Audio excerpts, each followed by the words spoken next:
magsisimba ngayong araw. Paalala naman ng Catholic Bishops' Conference of the Philippines o CBCP, ang Semana Santa ay panahon ng pagbabalik loob sa Panginoon at pagmamahal sa kapwa.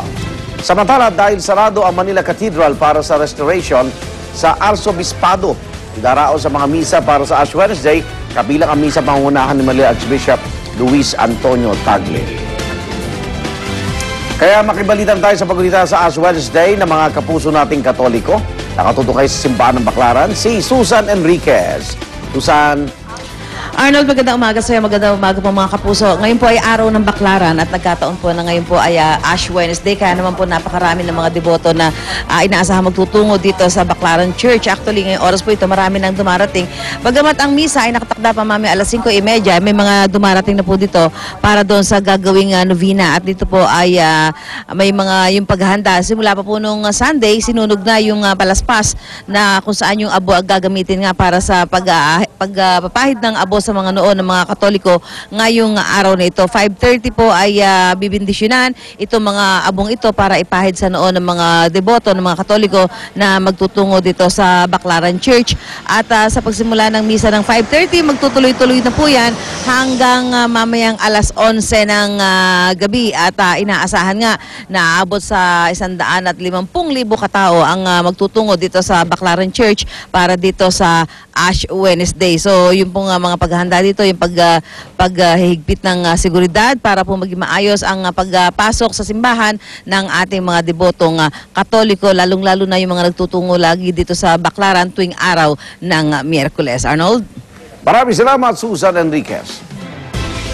Sa ibang balita naman, hustisya ang sigaw ngayon ng ama ni Marvin Reglos, yung freshman law student po ng San Beda College na napatay umano sa hazing.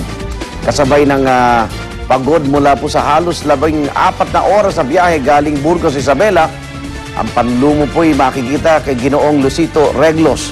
At na makita nga ang bangkay ng kanyang anak na si Marvin, bumigay na po siya. Galit daw ang unang lumabas sa mga labi ni Mang Lucito na nagsasaka po sa Isabela para lang makapag-aral yung kanyang anak sa Maynila. Ang misis o nanay nitong biktima ay isa namang OFW sa Korea. Mahirap ang buhay namin. Pilit ko lang na pinag-aaral para maging maganda ang buhay ng anak namin. Pero hindi pala maganda nga para lang napasukan niya. Mga kriminal pala sila. Hindi sana pumapatay ng tao ang initiation nila. Sa investigasyon ng pulisya, lumabas na namatay si Marvin sa initiation ng Lambda Rho Beta Fraternity. At ako nagtatangga ngayon, yung eskwelahan ay walang magpakita naman kayo ng suporta. They have to do something. Hindi ba dapat agad-agad kaysa yung maglalabas ho kami ng hindi may napatay ho eh. Ibig sabihin, nakukonsinti yung mga mag-aaral nyo. At hindi lang itong San Beda, halos lahat to eh. Hanggang ngayon, may narinig pa rin nga kung hazing. Pwede bang sumali ka ng fraternity ng walang karahasan? Totoo. Hindi ko alam. Pwedeng ganun. Parang gumaganti lang yung nasaktan ng isang taon. Oo, exactly. Di ba? Yung mga nag-initiate ng isang taon na nasaktan at nagkapasa, kami rin, kayo rin. Di ba? Yun ang ating kapatiran. At yung mga ganyang hazing, yung banding daw nila yan eh. Umaabot hanggang ngayon dahil pag nakapwesto na, yung mga brad at may kaso yung isang brad, nakukita mo, hindi mapaparusahan. Tumutulong talaga. Samantala, ito po sumailalim na sa arraignment kahapon ang dalawang suspect sa pagpatay kay Marvin Reglos dahil umano sa hazing. Galit ang nararamdaman ng kapatid ni Marvin Reglos na si Lorvie nang makita sa korte ang mga suspect na sina Eric Castillo at Moji Yap kahapon. Ayon sa mga investigador, matibay raw ang ebidensya laban sa mga suspect na naaresto sa ospital kahapon habang inaalam ang lagay ng biktima. Yan ay matapos silang positibong kilalanin ng gwardya ng resort kung saan umano isinagawa ang hazing. Kasama raw sina Yap at Castillo sa mga lalaking sumisigaw ng pangalan ng kanilang fraternity na Lambda Rho Beta. Sasampahan ang dalawang suspect ng reklamong murder in relation to the anti-hazing law. Ayon sa Antipolo Police, kakasuhan din daw nila ang mga opisyal ng fraternity. Samantala, inatasan na ni Justice Secretary Laila de Lima ang NBI na tulungan ng PNP sa investigasyon.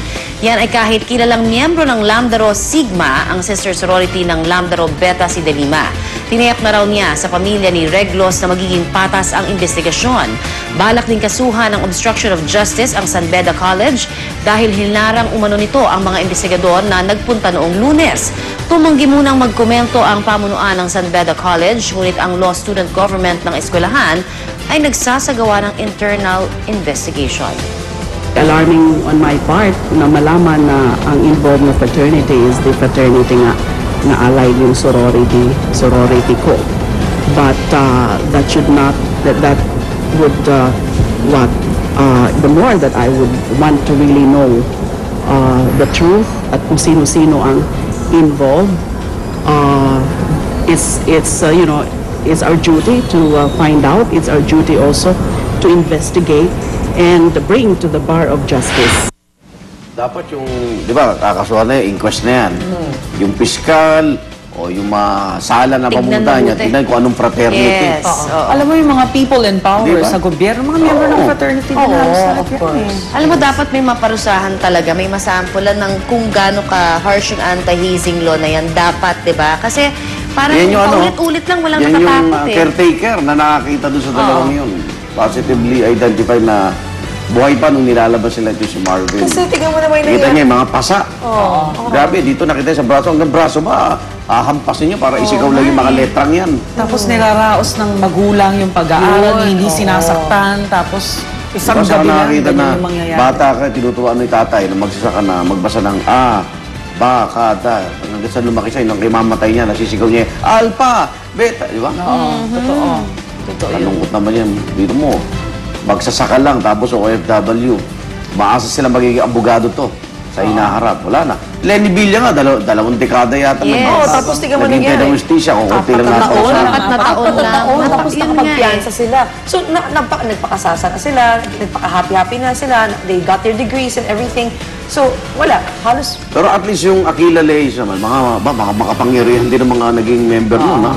Eh ngayon, wala tayong mabalitaan na rin sa kanila. Mukhang dinisiplina na rin nila yung kanilang hanay. Dapat ganun. Dapat talaga. Dapat wala Pero na mamatay sa mga ang practice. nakakalungkot, dapat may namamatay pa bago sila magkaroon ng ganong mas madisiplinang klase ng ano eh. parang Buti every na lang. few years may Matupad. namamatay, nagiging malaking hula ba, mga Yes. pag-usapan. Parang hindi Tas lumilipas ang nawawala mga na taon naman. ng walang Oo. biktima. Buti nasalihan kung frat ibang klase, ha? O, frating gutom, kain lang kami. Club po namin yun. O, frating gutom. Kasama kami dyan.